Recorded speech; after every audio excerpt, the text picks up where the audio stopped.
Is this the way I want to live for the next 10, 15, 30 years?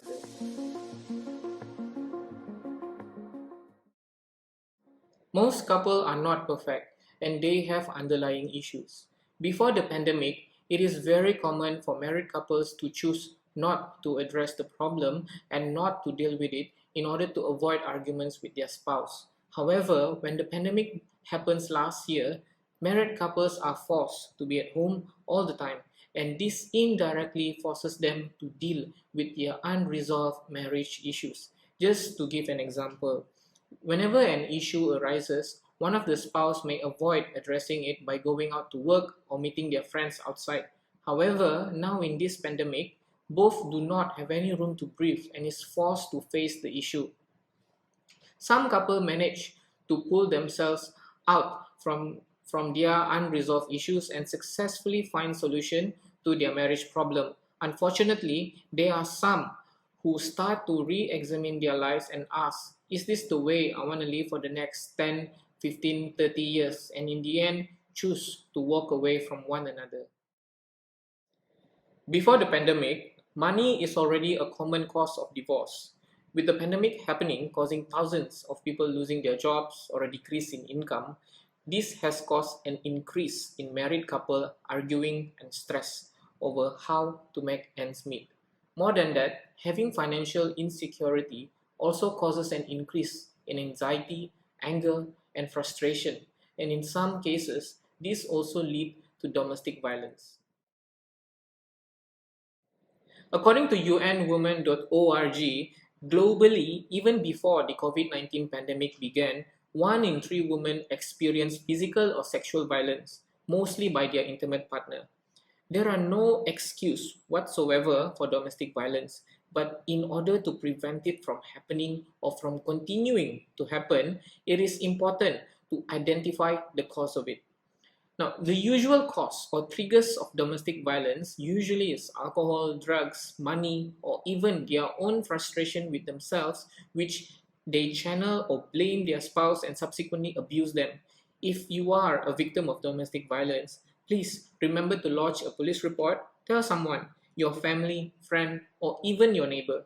Do not keep this to yourself, as more often than not, domestic violence will not end without the help from the outside.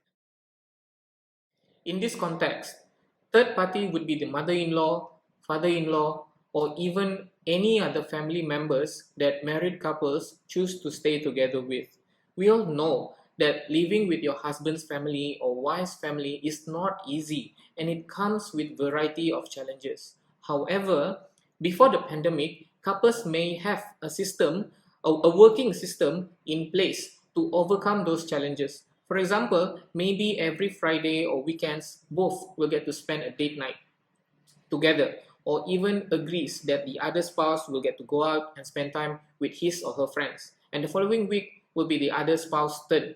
But because of this pandemic, those system or arrangement which previously is in working order may no longer be relevant, as everyone have to stay home almost 24/7.